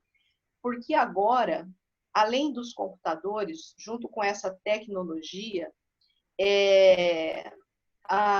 existe uma fusão desses recursos e destas descobertas tecnológicas com o indivíduo, com o ser humano. Então, a gente tem aí a nanotecnologia, a gente tem a engenharia genética, que você pode, assim, a grosso modo, a gente poderia encomendar um indivíduo, né? Você tem aí o atleta que, se ele não tiver a perna, ele não vai ficar impossibilitado de participar da corrida. Ele pode pôr uma perna mecânica e ele pode ser um atleta de alto nível ali, né? Então, você tem... o que acontece? A tecnologia, hoje, ela está cada vez mais se fundindo ao ser humano, né? E aí surge a inteligência artificial. Então, isso impacta a nossa vida, e isso impacta os alunos, os atletas que vocês têm nas mãos, né? Isso impacta toda a crise ética, né, pela qual o mundo passa. Então, a fusão das tecnologias e a interação entre os domínios físicos, digitais e biológicos faz com que líderes, inovadores em pesquisa, pessoas que trabalham com lideranças, né, comercialização, regulamentação de normas, tomadores de decisões, famílias, nós, educadores, nós passemos por conflitos éticos cada vez mais intensos e diferentes, né? Um dos professores aí fez uma colocação dizendo que é preciso estar atento a esta relação de respeito, porque esses jovens que nós vamos ter agora, né, foi mais ou menos assim que ele falou, muitas vezes eles se dispersam, né? Eles não levam muito a sério essa relação de respeito e tudo mais, né? Então, isto por que acontece, né? A tecnologia, ela impacta isso. A gente sabe hoje que existem pesquisas mostrando que o grande número de informações veiculados na mão dos jovens faz com que o desenvolvimento cognitivo dele muitas vezes apresente algumas lacunas. Tanto há aqueles que vão se desenvolver velozmente, quanto há aqueles em que ficam mais passivos, ou seja, determinadas funções cognitivas cerebrais de raciocínio que deveriam ser aprendidas no dia a dia, na interação com os outros, elas estão deixando de ser aprendidas nessa interação, pelo longo tempo que esses jovens passam conectados, né? Então, esses avanços tecnológicos incessantes, elas trazem implicações no nosso trabalho de educador, implicações políticas, sociais e econômicas.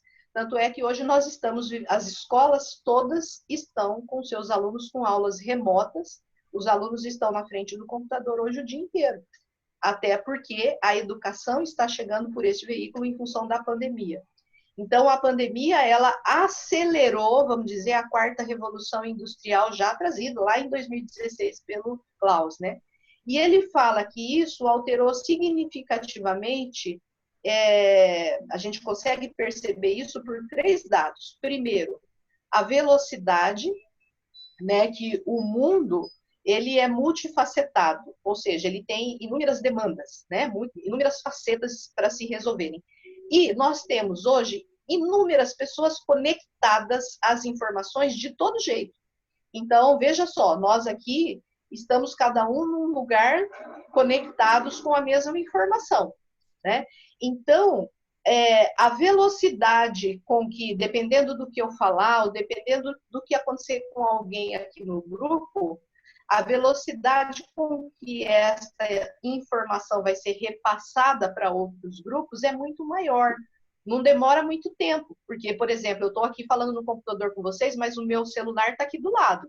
Então, de repente, uma coisa que eu vejo que eu comentar, se eu quiser ao mesmo tempo mandar aqui um WhatsApp, isso aqui já chega lá do outro lado. Ó, eu vi tal pessoa ali na reunião onde eu estava, ela fez a seguinte colocação. Então, veja, a velocidade das informações trazem para nós também necessidade de sermos mais velozes nas nossas devolutivas, nas nossas reações, nas nossas correspondências.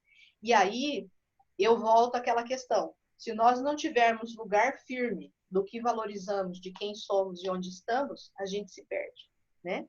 Então, ele fala da amplitude, da profundidade com que nós somos tocados pelas informações, e ele fala do impacto sistêmico, que muitas vezes uma decisão, uma pequena mudança aqui, ela às vezes vai fazer com que mude todo um sistema, todo um panorama.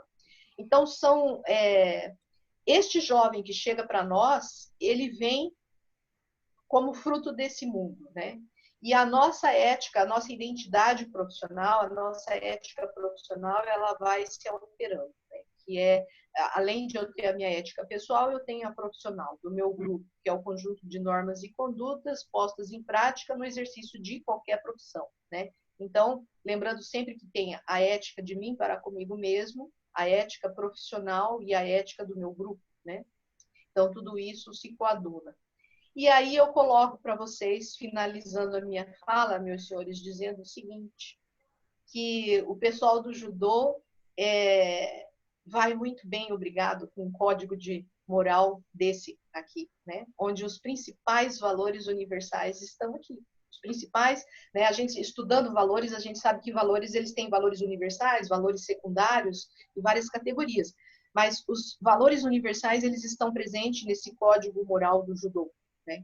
A amizade, o autocontrole, né? Autocontrole é uma das coisas mais complexas de serem trabalhadas com a juventude hoje. Então, de que muito do autocontrole se forma com a relação de autoridade da família. E esses jovens, eles ficam muito ausentes dos seus familiares, né? Então, se a gente for pesquisar pela neurociência, a autorregulação, ela nasce no olho. Como é que eu regulo, como é que eu imponho limite, como é que eu estabeleço uma regra com com o meu aluno, ou com a criança, ou com alguém. É olhando no olho, falando numa relação de igual. Então, esta regulação que ela deve acontecer com a criança, muitas vezes ela não acontece hoje. Então, um aluno que você recebe ali no tatame, ele tem dificuldade de aceitar os princípios, né, os combinados, as regras ali impostas pelo professor, porque ele não faz esse exercício de autorregulação em casa, né? Então, eu vejo que o judô, ele resgata uma série de valores e de aprendizagens extremamente importantes e atuais, né? A questão da empatia, que hoje está, vocês acham que, parece-me que vocês vão ter uma palestra, ou já tiveram uma live com alguém que vai falar da BNCC, do judô escolar e da BNCC. A BNCC traz como um dos principais fundamentos o estudo da empatia, né? Empatia não acontece para a pessoa que ela não tem autocontrole de si mesma. Ela não vai enxergar o outro, né? No muito, o outro vai trazer desconforto para ela, irritar, e ela, né, tira de cena esse outro que me atrapalha. A empatia está muito além disso, né?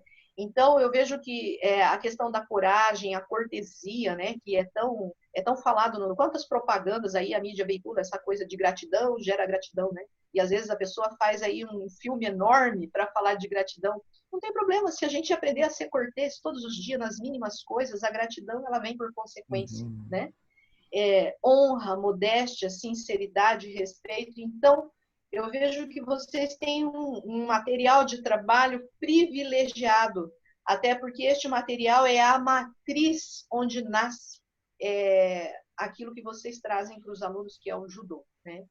Está no nascimento do judô, né? O Jigoro Kano, ele trouxe isso para que a pessoa se sentisse bem, para que ela não se sentisse menor que o outro, para que ela se sentisse bem, né? Então, esse código, ele traduz isso, né? E aí eu termino dizendo para vocês assim, ó, que o caminho da suavidade, ele tá com tudo aí, né? O judô tá com tudo, né? E o caminho da suavidade é isso, instruir regras para viver, motivados por um dever ético, que é o que vocês fazem, a partir da vontade consciente, não apenas por submissão a uma norma, a uma modalidade, a uma regra, né? Mas por uma vontade consciente, a alguma forma de poder e autoridade. Então, é um excelente caminho para a conquista da autonomia e da maturidade, seja pessoal ou grupal. Então, eu vejo no judô, né, quando vocês instruem as regras, né, quando eu vi a aula do sensei lá com os meninos na escola, né, aquela fala serena, no mesmo tom, sem exaltação, todos atentos ao sensei, ouvindo e às vezes fazendo uma reflexão sobre postura, sobre coragem, sobre resiliência, ouvindo tudo isso atentamente, coisa que é difícil às vezes ouvir o professor na sala de aula, mas ali na quadra, com um monte de gente passando, o menino de olhar fixo no sensei, eu vejo aí existe uma modalidade importante. Esse negócio tem que estar na escola, né? Então, tem que estar na escola, né? Então, é um caminho para se ensinar autonomia e maturidade. Quanto mais tecnológico e digital o nosso mundo vem se apresentando, mesmo com esta quarta revolução industrial, como eu disse a vocês e apresentei aí, existem pesquisas provando que o mundo carece de ensinamento do toque humano, né? Os jovens hoje estão indo para o mercado de trabalho sem saber se comportar numa entrevista, porque ele não sabe olhar para o outro, ele não sustenta o olhar na outra pessoa. O olhar inibe. Por quê? Porque ele não tem essa prática. Olhar para a máquina é tudo legal. Olhar para o celular é fácil, né? E quando eu não quero olhar para alguma coisa, eu mudo pelo botão. Então, o judô, ele dá essa possibilidade, né? Nutrir esses relacionamentos por uma convivência lúdica e social, né? É aquela convivência que o Jigoro Kano lá, que eu li um pedacinho, algumas coisas lá, né, que ele contava alguns amigos, colegas, o hostilizavam, né? E ele se sentia muito mal com aquilo. E aí ele já pensava que um dia ele ia criar alguma coisa que não gerasse mal-estar entre amigos, que pessoas que estão juntos não precisam se sentir mal, né? Então, quando o judô traz esse aprender a rolar, a cair junto, né, a ter um senso de equipe, né? Mesmo que o menino tá lá com o celular nos intervalos e tirando a foto e tudo mais, mas ele vai aprender a ter essa sensação da parceria, da convivência, do toque, do estar junto, se a sua família não suprir ou se o celular não suprir, né? Então, o judô e seus princípios éticos podem ser um grande potencial para o desenvolvimento desses jovens que estão desenvolvendo de maneira superficial as suas habilidades cognitivas, né? Inúmeros jovens que estão aí na frente da máquina, do tecnológico o tempo todo. Eu acho que o judô pode chegar junto e trazer aí o que falta, tá certo? E aí eu digo aqui para vocês, o meu desejo para vocês é que vocês possam retribuir de maneira ética a vida, todos esses ensinamentos que vocês tiveram o privilégio de crescer com eles, né? Então, pelo exemplarismo, pelo contato com esses alunos, ensinando a eles um código de ética que serve para a vida, como diria o Jigoro Kano, né? E com certeza os senhores terão aí realização pessoal e profissional, tá certo? Eu espero ter contribuído aí e é isso, tá bom? Obrigado pela atenção de vocês, pelo convite carinhoso. É isso. Deixo meu abraço aí para todo mundo. E se alguém quiser perguntar alguma coisa, eu também estou aqui para responder.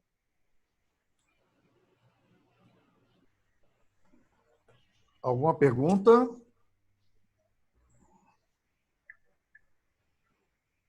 Bom, pessoal, eu acho... Então, tá tudo bem? Estão ouvindo? Está falando? Olá. Estamos ouvindo. Estamos ouvindo. Ah, tá. Bom, muito obrigado, professora. Eu acho que foi um momento muito, muito interessante e profundo de reflexão. Eu acho que a gente vai pensar bastante nisso, né? Vai, sabe? E inconscientemente, involuntariamente, sem pensar muito, nós vamos estar essas palavras, esses conceitos, nós vamos vai estar presente em nossa vida, porque, como você mesmo falou, nós, durante muitos anos, né, exercemos muita coisa assim, sabe? Muita dessa filosofia, né, desse respeito, sabe? Dessas atitudes. O judô nos facilita a vivenciar, sabe? Então, vamos refletir sobre isso e vamos seguir adiante. Né, Marruá? Vai roncar aí, hein? Tá? Então, tá bom, pessoal. E lutem pelo judô na escola, tá? Eu quero que minhas crianças continuem tendo judô na escola. Isso é verdade. E um dos motivos disso, nós também estamos pendentes disso, é que nós vamos ter o curso na próxima semana, né? E a gente possa realmente ter bastante recursos, né, para defender o nosso judô na escola, né? E obrigado também por essa força que você nos dá. Eu sei que é muito, muito bom. Sei também, quero te agradecer também e dar os parabéns, porque você é uma pessoa muito forte, é uma heroína, né?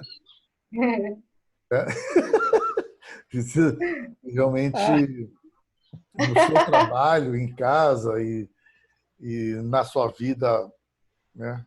Aguentar esse sapo não é fácil, não. Ok, tá, mas eu aprendo muito com ele também. Muito, né? muito. Eu também aprendi muito com ele. Eu fico brincando, mas eu tenho no meu coração aí, ele faz parte muito integrante da minha vida. Né? Essa energia de alegria, de vida para frente, vida para cima, o Sensei Jonas me ensina bastante. Fora de série. Tá bom, pessoal. Eu deixo as Um palavras. abraço para todos. Obrigado, viu? Obrigado. Vou O nosso deixar vocês agora. José Ovidio, por favor. Nara, muito obrigado pela sua contribuição. O Amadeu bem disse. Eu aproveito para te convidar para o próximo final de semana, onde nós vamos estar abordando um trabalho que vai também na sua área e, de repente, você pode também contribuir de uma forma indireta com os palestrantes que está por vir no próximo final de semana, que seria o professor Nicodemos, que está aqui presente, e o Emerson Ramos, que são os dois que estarão abordando os temas previamente estabelecidos. Ok. Ficamos muito felizes, eu falo isso em nome da federação, por você ter contribuído com o seu tempo e, para com isso, leva de encontro a história do judô de Mato Grosso do Sul, que tem essa absoluta certeza que cada um dos aqui que ouviu um pouco do seu conhecimento enriqueceu, né, os seus arquivos, que ao longo dos anos será retransmissões do que você abordou aqui hoje. Leva nosso carinho, nosso respeito. Muito obrigado mais uma vez. Obrigado você, Ovidio. Um abraço aí, pelo espaço de participação. Ok, obrigado. E deixo a palavra com os demais, e na seguida o Américo aborda a transição final daquilo que ele programou. O professor Américo, ele teve que sair, ele teve um problema, teve que fazer uma viagem, né, para Guia Lopes, tá? É verdade, ele falou que tinha que fazer uma desinfecção num determinado local lá. Amadeu, acredito que ele passou para você, né, já o próximo passo, né? O que acontece? Ele levou no FIDAI tchau, Nara, obrigado. E no próximo final de semana e no grupo será passada as outras informações necessárias que vocês terão para que possamos estar juntos, né? E também no próximo final de semana os técnicos do estado como um todo também está convidado, viu, Ogi? Você estava aí quase cochilando, exemplo do Diogo lá também, quase que ele foi pro além agora há pouco. Mas não estava não, Sensei, entrei aqui atrasada já, eu estava com o pessoal dos veteranos. Então tá, então é a energia que tá agora que eu deitei aqui. Fez aquele zen, sabe? Aquele momento zen. O Amadeu sabe bem disso. Zen lá, o quê? Ele ganhou, né? Tava até babando. Parabéns para vocês, veteranos, também, que tá fazendo foi um bem papel legal. muito legal. Mato Grosso do Sul. Não sei se vocês estão sabendo, né? A Daniela, a Sensei Vídeo, Daniela foi campeã. Opa, mais um, essas mulheres. Rose e a Daniela e campeãs. A Rose. Parabéns! Tá passando roda aí, gente. Foi meio sofrido hoje. Eu acho que a gente lutou contra São Paulo inteira. Não é possível. Verdade. É o da... Parabéns, meu amor. Grande palestra, viu? Eu amo meus amigos árbitros, mas hoje estava difícil. A Rose eu acompanhei, né? Com a menina de Santa Catarina. Foi muito legal. 3-0 de cara, então foi legal. Mas hoje a gente lutou contra a arbitragem, mas deu certo. Foi bom. Na verdade, a grande falha desse evento tem sido a arbitragem, não por conta dos árbitros em si, mas por causa dos critérios que não ficaram bem definidos. Então, eu percebi a luta anterior da Rose, foi algo assim, quem estava acompanhando viu, que foi muito, muito complicado. Da Dani também, as lutas anteriores, as de hoje eu não pude acompanhar por causa das reuniões, mas foi realmente complicado, né? Mas hoje, se você ver, não foi ruim. Eles tiraram totalmente os pontos da Dani em 2 rounds. A Dani me contou, eu vou ver depois. Você vai ver a gordinha lá. Vamos replicar isso, Luiz Emílio, nos grupos aí, para que a gente possa todos conhecer. Amadeu, mais alguma coisa? Não, só alertá-los para ficarem atentos aí no WhatsApp, né, nas mensagens. Alguns candidatos quer fazer alguma colocação, alguma dúvida? Membro da comissão de graus, está tudo aberto. Vamos lá. Sim, eu gostaria de falar. Vamos lá, Sensei Jonas, nosso vice-presidente da comissão estadual de graus. Está com a palavra. eu já estou aqui na bela companhia aqui da palestrante e já dei os parabéns para ela, uma bela palestra, foi bacana, fiquei acompanhando aqui tudo atentamente, vi que o pessoal gostou e que vem de encontro realmente ao que nós vivemos, né, Ovidio, Amadeu, e é isso, eu gostei demais. E agora vamos esperar ansiosamente aí a próxima palestra do Nico e do Emerson, que vai trazer mais enriquecimento para os nossos futuros graduados, né? Nossos futuros alunos aí que estão almejando uma graduação, Ovidio.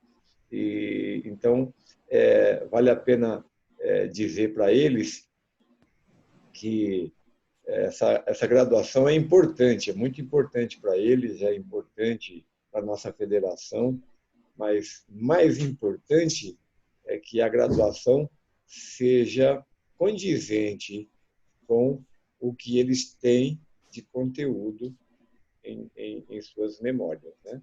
E aquela coisa do equilíbrio da mente, do corpo, e é isso. E vamos para frente. Um abraço a todos. Ok. Aí o Américo tá mandando mensagem lá no WhatsApp. Amadeu, antigamente, quando a gente saía com aquelas fitinhas no braço, assim, à noite, quando a gente tomava banho, ela saía. Clandestina. Pois é, cara. Jonas É que ele vai entrar de novo hoje. Ele vai de novo hoje lá, entendeu? Essa é a malandragem. Camarote open bar. Ele foi ontem e vai hoje de novo. Rodada. Hoje tem segunda rodada. Tô falando, tá vendo? Não quer pagar 2 vezes. Aqui não passa nada, viu? Fique esperto. Brincadeira, hein? Ele tá louco. Vocês, pelo amor de Jonas, Deus, hein? Quer dizer que você gostou da palestra? Bastante. Fala o contrário, para você ver. Vai, arrisca a sorte. O Mata-Leão estava encaixado ali já. Você viu ali, né? Você viu, né, Sidney? Você viu aqui, né? O Mata-Leão estava no jeito, o Mata-Leão. A daga de meia ali, ó, no jeito. Eu não conheço, não. É golpe de judô isso aí, Mata-Leão?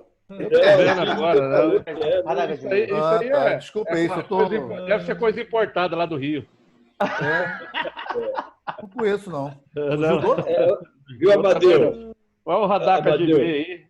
Não, é o mundo que essa gurizada nova aí, como o Sidney, né?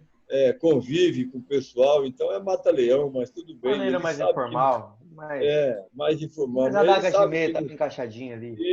Isso, ele sabe, viu, Amadeu? Ele sabe, não tem nada não. Pessoal, mas desejamos a vocês um bom domingo, né? Um bom final de semana, que o nosso Pai Maior possa nutrir vocês de bênçãos, a família de vocês, os amigos, e que Deus nos proteja, nos dando guarda nesse momento difícil em que nós passamos. E possamos nós, se tiver que um dia sermos contaminados, que sejamos um momento de segurança, onde passamos por ele, que todos nós, de uma forma ou de outra, irá passar, com muito mais segurança e tranquilidade. Fique com Deus a todos. Tchau, pessoal. Obrigado. Com Deus aí. Até a próxima. Abraço a todos. Tchau, tchau.